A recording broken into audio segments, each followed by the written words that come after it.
वाणी सुनाई ऐसी वीर भगवान ने, वाणी सुनाई ऐसी वीर भगवान ने, नया ही प्रकाश पाया भूले इंसान ने। वाणी सुनाई ऐसी वीर भगवान ने, गौतम ने वाणी सुनी छोड़ाया विमान था, दृष्टि राग टूटा नष्ट हुआ ज्ञान था। गौतम ने वाणी सुनी छोड़ाया विमान था, दृष्टि राग टूटा नष्ट हुआ ज्ञान था। सीधी राह पाई उस वेद विद्वान ने, वाणी सुनाई ऐसी वीर भगवान ने, वाणी सुनाई ऐसी वीर भगवान ने, नया ही प्रकाश पाया भूले इंसान ने। वाणी सुनाई ऐसी वीर भगवान ने। त्रिभुवन पीड़ा हरन हार हो, तुमको मेरा नमस्कार। जग के उज्ज्वल अलंकार प्रणाम तुम्हें मेरा हर बार। तीन लोक के नाथ आपके चरणों में जाओ बलिहार। भवसागर के शोषण हरता तुमको वंदन बारंबार। भवसागर के शोषण हरता तुमको वंदन बारंबार।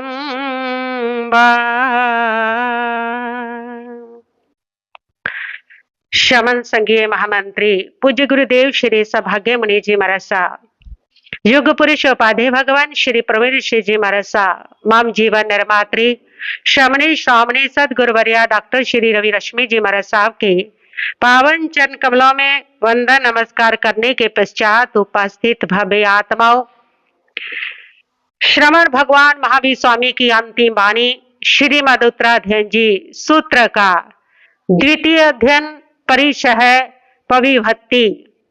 परिचय नाम के द्वितीय अध्ययन के अंदर परमात्मा प्रभु महावीर ने 22 प्रकार के परिचयों का वर्णन किया है। जीवन का कष्ट के साथ बड़ा गहरा संबंध है। जीवन है तो कष्ट है, बिना कष्ट के कोई भी जीवन इस धरती पर नहीं है।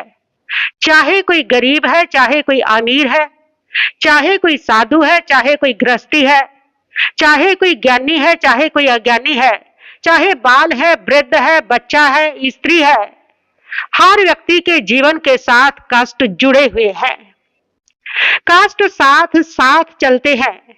और तो और इस धरती पर कितना भी कोई पुण्यवान व्यक्ति आया, उसके जीवन में भी कष्टों की भरमार रही है। चाहे चक्रवर्ती है, चक्रवर्ती जैसा किसी का पुण्य नहीं है, फिर भी चक्रवर्ती के जीवन में भी कष्ट बने रहते हैं। वासुदेव है चाहे बलदेव है, यहाँ तक के तीर्थंकरों के जीवन में भी कष्ट बने रहे हैं। धरती पर कोई परमात्मा बन करके अगर अवतार लेकर आया, उसके जीवन में भी हम देखते हैं कि निरंतर कष्टों का जो चक्कर है वो चलता रहता है। चाहे भगवान महावीर तीर्थंकर है, उनके जीवन में भी कष्ट है। भगवान ऋषभ देव हुए हैं, चाहे कोई राम हुए हैं, चाहे कृष्ण हुए हैं, चाहे बुद्ध हुए हैं, ये सभी महापुरुषों के जीवन में भी जो कष्ट है वे चलते रहे हैं। कास्ट और जीवन का गहरा संबंध है। कास्ट क्यों आते हैं हमारे जीवन में? कास्ट आते हैं 8 प्रकार के कर्मों के कारण। ये 8 प्रकार के कर्म हमारी आत्मा को बंधन में लेकर के आते हैं। जब तक ये कर्म है तब तक जीवन में कष्ट रहेंगे। जब कर्म से मुक्त होते हैं तभी हम कर्म से मुक्त होते ही 8 प्रकार के कर्मों से हम कष्ट से भी मुक्त हो जाया करते हैं। तो कर्म जो है उसकी वजह से जीवन में कष्ट आते हैं। कर्म जो हम करते हैं वो हमारे पर ही लौट करके आता है। ये सारा संसार गोल है। यहाँ पर तुम जो भी किसी को दोगे वो लास्ट में तुम्हारे पर ही आएगा, तुम्हारे पास ही घूम करके आएगा। जैसे एक बाल हमने दीवार पर फेंकी तो वह बाल वापस हमारे पर लौट करके आती है। इसी प्रकार हम जो कर्म है वो भी हमारे पर लौट करके आते हैं। तो ये कर्म बदते कैसे हैं? 5 प्रकार के कारणों से ये कर्म हमारी आत्मा पर आते हैं। आवृत्ति से, मिथ्यात्व से, प्रमाद से, कषाय से और अशुभ योग से। इन 5 प्रकार से कर्म जो है वो एकत्रित होते हैं। जैसे हम प्रमाद में जाते हैं तब प्रमाद के द्वारा हम दूसरों को कष्ट देते हैं। मिथ्यात्व में होते हैं तब भी किसी को कष्ट देते हैं। जब जब हम आवृत्ति में होते हैं तब भी हम कष्ट देते हैं। और जब जब शुभ योग में मन से बुरा सोचते हैं, वाणी से बुरा कहते हैं, शरीर से बुरा करते हैं तब भी हम दूसरे को कष्ट देते हैं। जब कषाय में होते हैं, क्रोध में होते हैं तब भी किसी को कष्ट देते हैं, मान में जीते हैं तब भी किसी को कष्ट देते हैं, माया में जीते हैं तब भी कष्ट देते हैं और लोभ में जीते हैं तब भी किसी को कष्ट देते हैं। ये कष्ट जब जब इन कषायों के वशीभूत हो करके इनके द्वारा हमने किसी को दिए वो सारे कष्ट वापस लौट करके हमारे पर आते हैं। इसलिए जीवन में जो कष्ट है वो बने रहते हैं। तो कष्टों को मिटाया कैसे जा सकता है? श्रमण भगवान महावीर स्वामी कहते हैं कि कष्ट जो है वह बाह्य साधनों से नहीं मिटाए जा सकते। कष्टों को मिटाने का एक ही रास्ता है कि कष्टों को सहन किया जाए। जब कष्टों को सहन करते हैं तो कर्मों की, महान कर्मों की निर्जरा होती है और उससे कष्ट समाप्त होते हैं। लेकिन आज की विज्ञान कहता है, आज के जो लोग हैं, विद्वान है, वो कहते हैं कि कष्टों को सहन क्यों किया जाए? कष्ट सहने के लिए थोड़ा ही है, साधनों के माध्यम से कष्टों को समाप्त किया जाए। और वह लोग अनेक प्रकार के साधन जुटा करके उन कष्टों को दूर करने की कोशिश करते हैं। जैसे आज की साइंस जो है उसने कष्टों को मिटाने के लिए ही इतना बड़ी रिसर्च की है, डेवलप किया है, इतने साधन डेवलप किए हैं ताकि व्यक्ति के सारे जो कष्ट है उनसे वो मुक्त हो सके। और जैसे गर्मी है तो फिर कूलर है, सर्दी है तो हीटर भी है। इस प्रकार कम करना पड़े उसके लिए अनेक प्रकार के मशीनरी के साधन है। इतने साधन दिए हैं कि इस साधनों के द्वारा ताकि हमें कोई भी कष्ट सहन ना करना पड़े, रोग का कष्ट सहन ना करना पड़े, उसके लिए मेडिकल साइंस है, इतनी मेडिसिन है कि उसके द्वारा अगर सिर दर्द है तुम्हारा, तुम गोली खाओ, तुम्हें सिर दर्द सहने की कोई जरूरत ही नहीं है, उस कष्ट को सहने की कोई जरूरत ही नहीं है। तो इतने सारे साधन इस युग के अंदर डेवलप हुए ताकि उन कष्टों को क्यों सहा जाए, उन कष्टों को साधनों के माध्यम से दूर किया जाए। तो मेरा सवाल है आप लोगों से ये कि इतने सारे साधनों के बावजूद क्या हमारे कष्ट दूर हुए? नहीं हुए ना, बल्कि कष्ट बढ़े हैं। क्योंकि कष्ट साधनों से नहीं मिटते हैं। जितने साधन आए उससे हमारा शरीर कमजोर हुआ, उससे हमारा मन कमजोर हुआ और उससे और कष्ट जो है वो बढ़ गए हैं।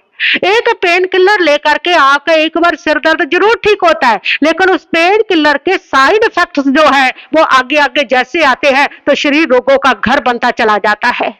तो इस प्रकार जितने साधन है उन साधनों से कष्ट एक बार लगता है मिट गए, लेकिन वास्तव में हम पूरी दुनिया में देख रहे हैं कि कष्ट मिटे नहीं है, पहले से ज्यादा कष्ट बढ़े हैं।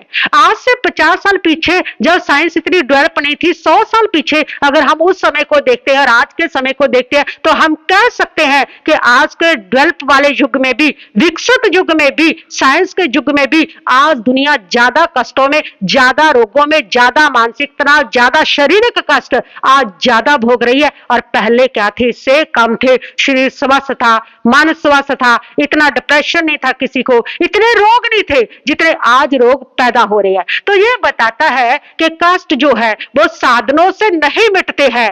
परमात्मा कहते हैं कष्ट जो है वो सहन करने से समाप्त होते हैं।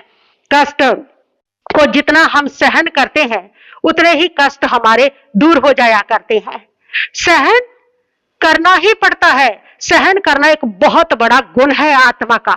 सहन करना एक ऐसा उपाय है, एक ऐसी विद्या है। सहन करना एक ऐसा जो है वह संकेत है जिसके माध्यम से हम सारे कष्टों से मुक्त हो सकते हैं।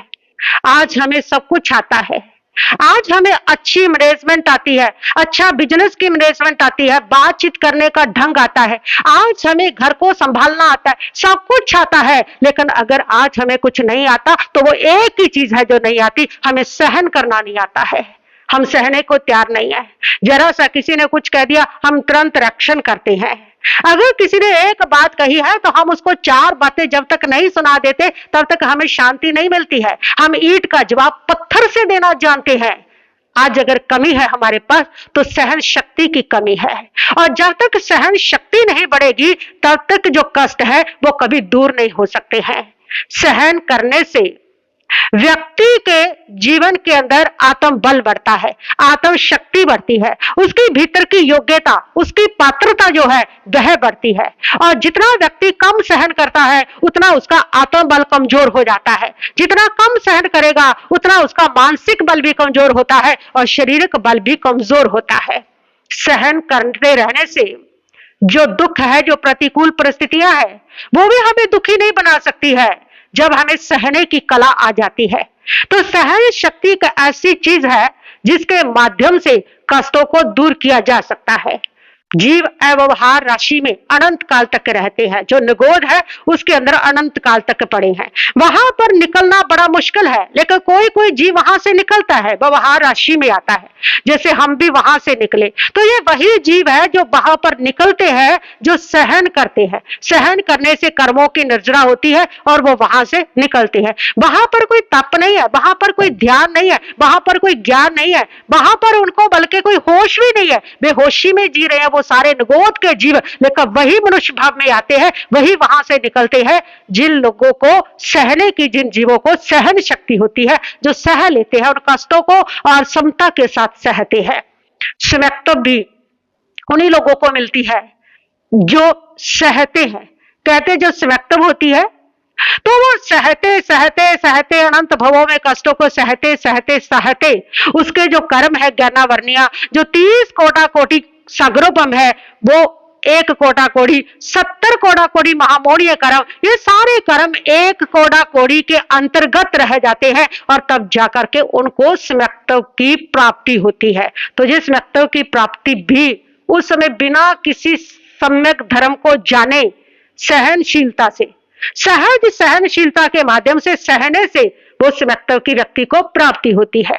माता मरु देवी के जीवन का वर्णन आता है कि माता मरु देवी किन्हीं ग्रंथों के अंदर लिखा है कि पूरे भाव में वनस्पति का केले का पेड़ थी और एक उनके पास में बेर का कांटों वाला पेड़ था। दोनों तरफ वे दोनों पेड़ करूर थे और दोनों पेड़ हवा के साथ आते और केले के पेड़ के ऊपर गिर करके और उसको कांटों से छील करके ले जाते। बार बार ऐसा करते, बार बार ऐसा करते, और वो पेड़ हो करके भी कोई ज्ञान नहीं है, कोई पूरी सजगता नहीं है, उसके बावजूद भी उस पेड़ के जीव में इतनी सहन शक्ति है कि वो उसको आराम से सह रहा है बस उस अकाम निर्जरा से, उसको सहने से। तो वह जो पेड़ है उसकी इतनी कर्म निर्जरा हो जाती है उस जीवा की कि वह सिद्धि माता मरु देवी के भव में आती है और वहां पर आकर के तीर्थंकर की माता बनती है। इतनी ही नहीं, 65,000 पीढ़ियां उसने अपने आगे देखी और कभी भी एक दुख उसने नहीं देखा, बल्कि 3 बधाइयां वो रोज सुनती थी और कभी भी एक पल के लिए उनका सिर दर्द तक नहीं हुआ, बुढ़ापा तक उनके नहीं आया, काला बाल तक, सफेद बाल तक उनके सिर पर नहीं आया, बाल हमेशा काले रहे। जितना जीवन सुखी था उतना ही मृत्यु सुखी थी। हाथी के होदे पर बैठे बैठे ही केवल ज्ञान हुआ और मृत्यु हुई और सिद्ध बुद्ध मुक्त हो गए। ये सारा जो इतनी पुण्यवानी उन्होंने पाई, इतना सुखी जीवन जो पाया, उसका कारण अगर कोई था तो ग्रंथकार यही कहते हैं कि वो था उनकी उस समय सहन शक्ति। सहना चाहे ज्ञानपूर्वक सह रहे हैं हम, चाहे हम अनजाने में सह रहे हैं, सहन शक्ति हमेशा फायदेमंद है। अज्ञान में भी सह रहे हैं तो आपकी अकाम निर्जरा हो रही है, और सकाम में अगर ज्ञानपूर्वक सह रहे हैं तो आपकी सकाम निर्जरा हो रही है। यानी कि दोनों अवस्थाओं में कर्म की निर्जरा होती है। इसलिए सबसे बड़ा अगर उस कर्म को काटने का साधन है तो वो साधन है सहनशीलता। अपने जीवन के अंदर सहनशीलता को अपनाए। जो जितना सहता है वह उतना ही अपने जीवन में अपने आप में रहता है, वह उतना ही परमात्मा के नजदीक रहता है। तो सहन शक्ति को क्यों बढ़ाना है? क्योंकि इसलिए सहना है ताकि महान कर्मों की निर्जरा की जा सके। इसलिए सहना है ताकि उस सहन शक्ति के माध्यम से हम जिस पथ पर चले हैं उस पथ पर जब अनेक प्रकार के कष्ट होते हैं तो हम उससे विचलित ना हो सके।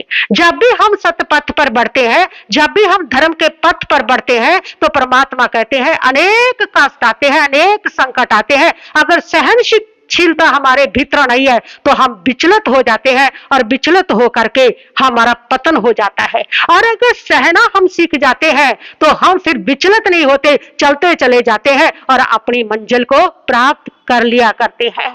जो सह लेते हैं वह मंजिल को पा लेते हैं, जो सह नहीं पाते हैं वह वापस संसार के अंदर डगमगाने लग जाते हैं। कहते हैं सकंदक कमार, सकंदक मुनि बने हैं। और सकंदक मुनि भगवान मुनि सुब्रत स्वामी जी के पास आते हैं और उन्होंने आकर के कहा कि प्रभु, मैं अपने बहनोई राजा दंडक और बहन पुरंदरजशा को बोध दे करके आना चाहता हूं। अपने 500 शिष्यों के साथ आप मुझे आज्ञा दीजिए। भगवान मुनि सुब्रत स्वामी मौन हो जाते हैं। उन्होंने फिर कहा कि प्रभु क्या बात है, क्या वहां जाकर के मैं आराधक नहीं बन पाऊंगा? भगवान मुनि सुब्रत स्वामी ने कहा कि हाँ, वहां पर तुम विराधक बन जाओगे। तो क्या मेरे शिष्य वो भी विराधक बनेंगे? नहीं, वह आराधक बनेंगे। तो ठीक है प्रभु, वो तो आराधक बनेंगे ना, और उनको भी बोध देने का मौका मिलेगा मुझे, तो इसलिए मुझे आज्ञा दीजिए। और वह सकंदक मुनि चल पड़ते हैं 500 शिष्यों के साथ। और जैसे पहुंचे उस नगर में तो नगर के बाहर बगीचे में रुके, और राजा का मंत्री, दंडक राजा का मंत्री जिसका नाम पालक है, वह सकंदक मुनि से द्वेष रखता था। क्योंकि जब सकंदक मुनि राजकुमार थे, ग्रस्त भाव में थे, उस समय वो पालक मंत्री उनके नगर में आया था और वहां पर धर्म को लेकर के वाद विवाद हुआ था। उस वाद विवाद में जो सकंदक कमार है उसने अपने तर्कों के द्वारा उसको पराजित किया था। बस वो द्वेष की गांठ उसके मन में बैठ गई थी और उसने मन में ठान लिया था, इसने मुझे पराजित किया, अपमानित किया, इसलिए इसका बदला मैं अवश्य लूंगा। और आज वो बैर उसके भीतर जागृत हो गया और उसने एक षड्यंत्र रचा। उसने राजा से जाकर के कहा, दंडक से, कि आपका जो है साला है वो आया है, साधु का वेश बना करके बैठा 500 मुनियों के साथ। सारा ढोंग है, कुछ नहीं है राजन, बल्कि वो आपके राज्य के ऊपर आक्रमण करने आया है।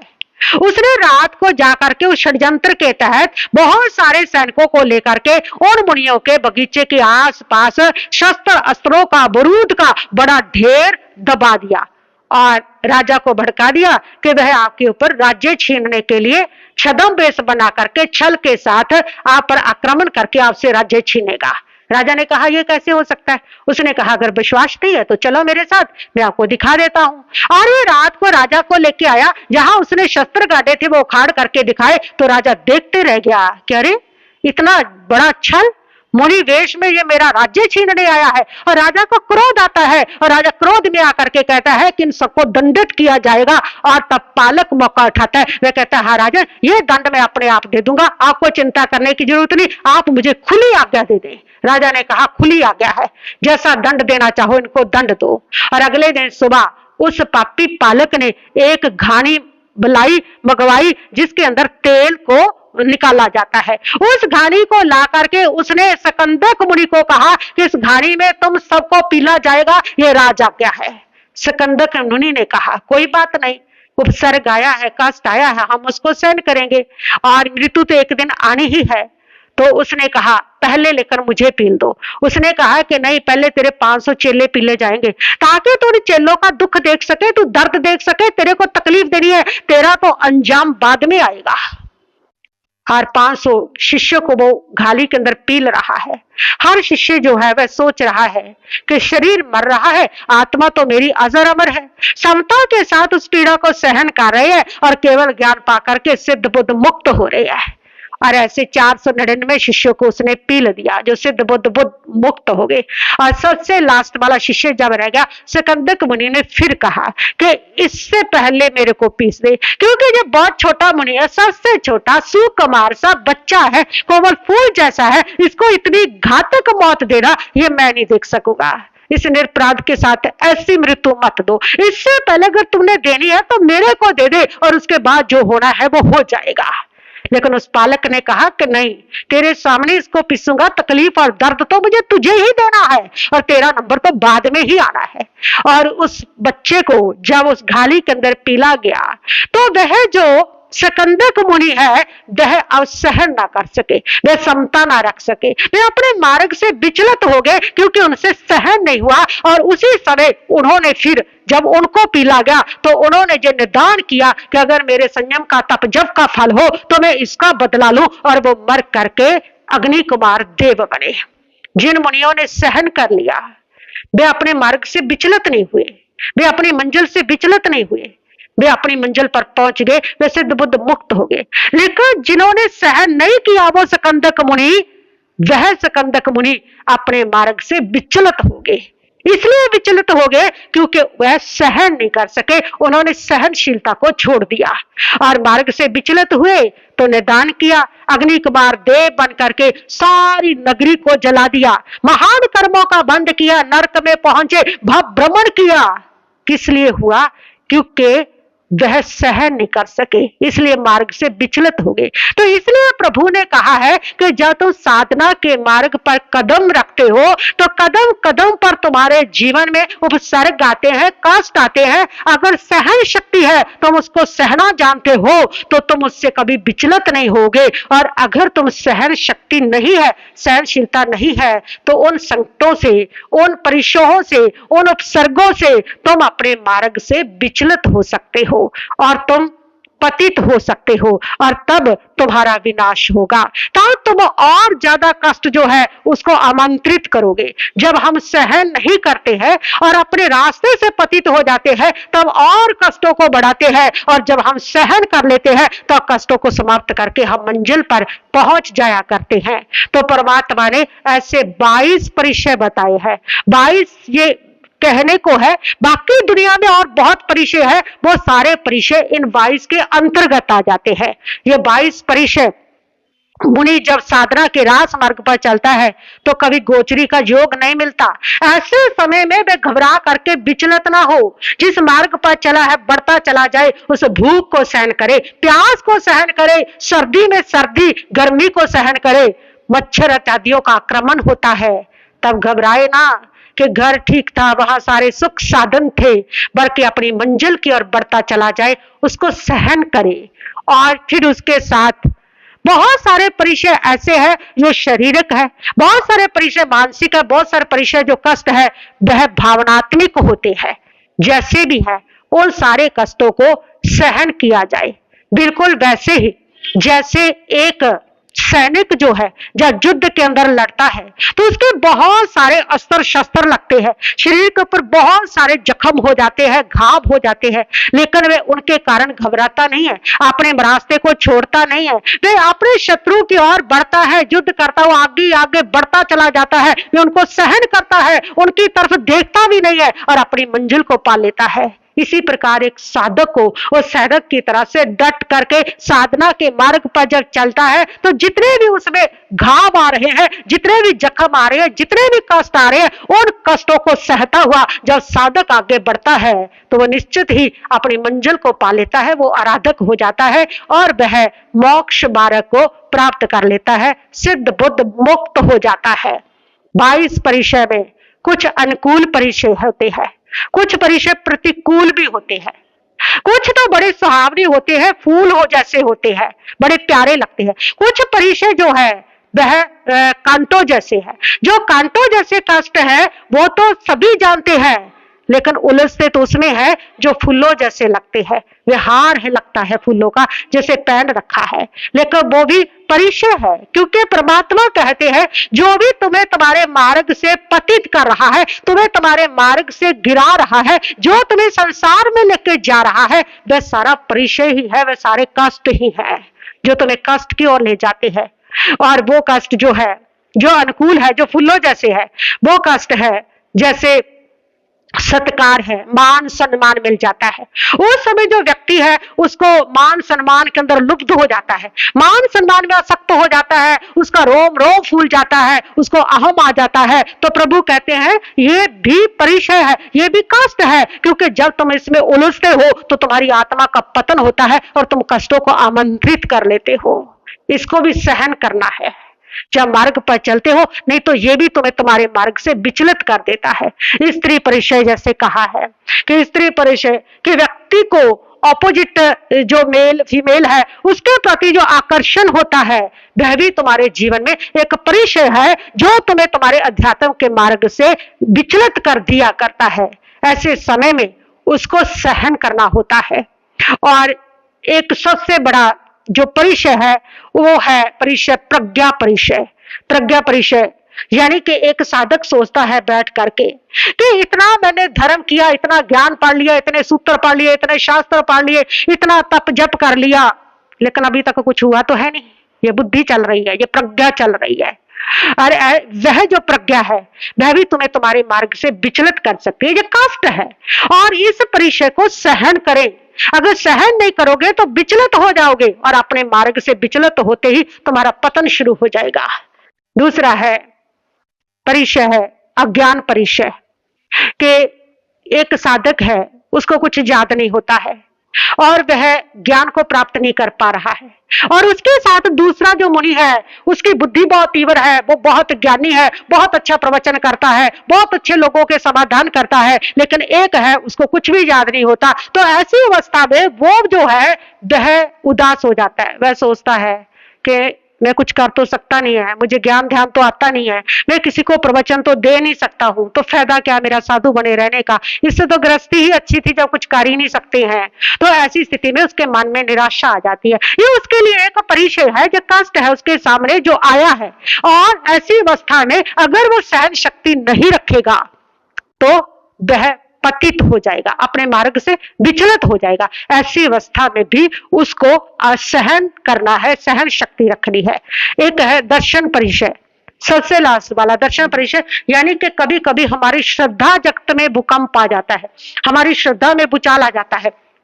जैसे हम कई बार लगता है कि पता नहीं हम धर्म कर रहे हैं, इसका कोई फल मिलेगा कि नहीं मिलेगा, पता नहीं स्वर्ग है कि नहीं, पता नहीं नरक है या नहीं, पता नहीं मोक्ष है भी या नहीं, पता नहीं 24 तीर्थंकर हुए कि नहीं, पता नहीं उन्होंने ये सब कहा भी है या नहीं, ये जो कर रहे हैं। इस प्रकार हमारी श्रद्धा कमजोर होती है, श्रद्धा से विचलित होने लगती है, और ये परिचय है, ये भी कष्ट है। इसको प्रभु कहते हैं सहन करो।